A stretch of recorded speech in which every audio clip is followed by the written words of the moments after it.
Hare Krishna. Question: which is the authorized Sankhya, the Sankhya of the sage Kapila or the Sankhya of Lord Kapila Dev, uh, as to mentioned in the Srimad Bhagavatam? Answer: here, to understand the answer, we need to specify what we mean by the word authorized. As there are in the Indian systems of philosophy, there are 6 schools of philosophy which are considered orthodox. Orthodox means they are astic, which they are called astic because they accept the existence, they accept the authority of the Vedas. So now, among these 6 systems, one of them is Sankhya, and that Sankhya is propagated by Kapila Muni. So now when he taught Sankhya, if we see, no philosophy actually stays unless there is a proper parampara through which it's exactly preserved, the philosophy changes over time. So over time, this Sankhya philosophy has come out to be seen as atheistic, where although there is Purusha and Prakriti in Sankhya, and Prakriti is made of gunas, Sankhya literally means Sankhya, to analyze, to count. So, to analyze the material world to analyze existence into its components. So, firstly, existence is analyzed into Purusha and Prakriti, and then Prakriti is analyzed into the gunas, and Prakriti is analyzed into further elements, Mahabhutani, and it's like that. There is an analysis of counting, and eventually this counting evolved into a complete philosophical system. And although Purusha is talked about as a agent of consciousness, there is no Ishvara as the final cause postulated in the Sankhya, which was propagated by Kapila Muni, and which has been subsequently propagated by various thinkers, prominent of whom was Ishvara Krishna, who who systematized and propagated Sankhya teachings through his Ishvara Karika. Sankhya Karika, which is considered to be a very important text in the Sankhya tradition. So now, because there is no direct role for Ishvara, so the Purusha is not considered the Ishvara in Sankhya. The Ishvara as an independent source of everything, as God in the theistic sense, is not accepted in the Sankhya as is being taught by Kapila. So that's why this system of philosophy is often considered as atheistic, and it is not accepted as authorized by the Vaishnavacharyas. And Baldev Vidyabhushan, in his Vedanta Sutra commentary Govinda Bhashya, explains systematically what are the faults with the atheistic Sankhya. He explains how unless there is Brahman as the source of everything, we cannot have consciousness and matter existing, because there the question comes about that if neither of them is independent reality, then where have they come from? Like that, he gives various reasons by which he actually refutes Sankhya. So when he is refuting Sankhya, at that time, he is refuting Sankhya as a metaphysical school of thought which claims to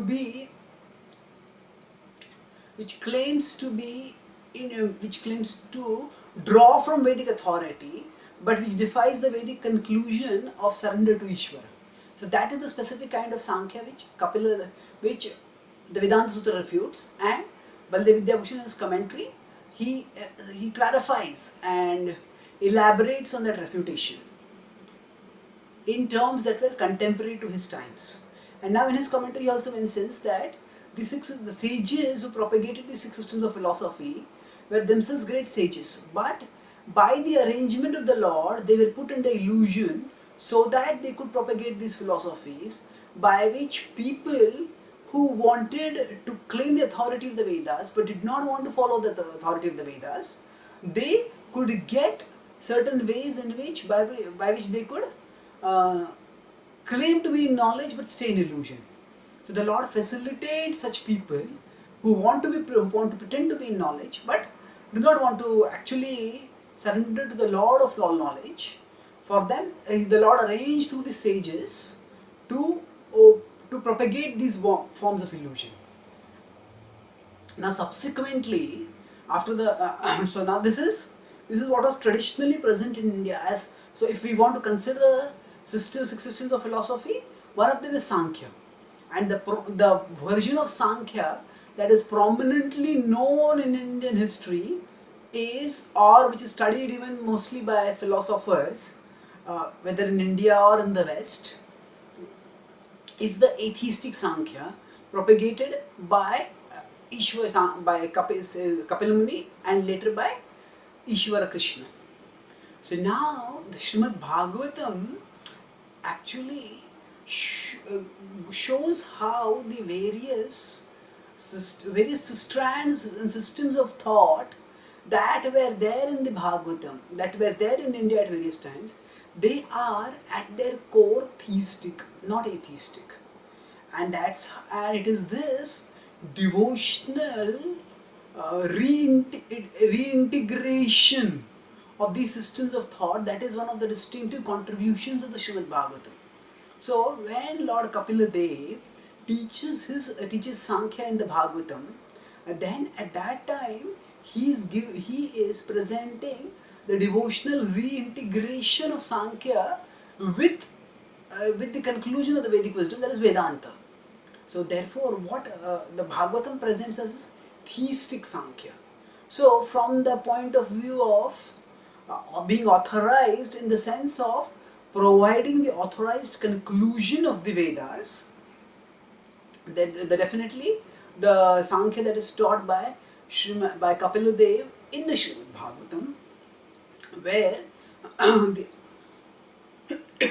the elements are analyzed, but Prakriti is shown as an energy of the Purusha, and the purpose of the analysis of material elements is shown to be as ultimately surrendering to the Lord of Prakriti, surrendering to the Supreme Purusha, the Purushottama. That is the Sankhya, which is the authorized Sankhya. So the Mahabharata also mentions about 24, 25, 26 Sankhya. That means Sankhya which analyzes the material world in 24 elements alone, and that does not talk about Purusha as being a independent reality apart from Prakriti, but just as a evolute which at the time of liberation merges back into Prakriti. And 25 Sankhya is which talks about Purusha as a distinct reality, but it doesn't talk about Purushottama. That is talked about 26 Sankhya. So 26 Sankhya is what is talked about in the Bhagavatam. So therefore, the word Sankhya can have multiple meanings. It can refer to simply a system of accounting or the system of counting. It can also refer to a whole system of philosophical thought, a school of thought, and within that it can have different connotations. So when generally we talk about six systems of philosophy, in today's convention as well as in most of recent historical memory, the 24 the atheistic Sankhya is what is referred to, and that's why the Vedanta Sutra and commentators on Vedanta Sutra refute that atheistic Sankhya, but in intent that Sankhya was actually meant to be an analysis of material elements so that one could recognize these elements as energies of the Supreme Lord and surrender to that Supreme Lord. And that devotional reintegration of Sankhya with its original purpose is done by Kapil Dev in the Bhagavatam. So in the sense of the authorization in terms of fulfillment of its ultimate purpose, it is Kapil Dev's Sankhya which is authorized. Thank you. Hare Krishna.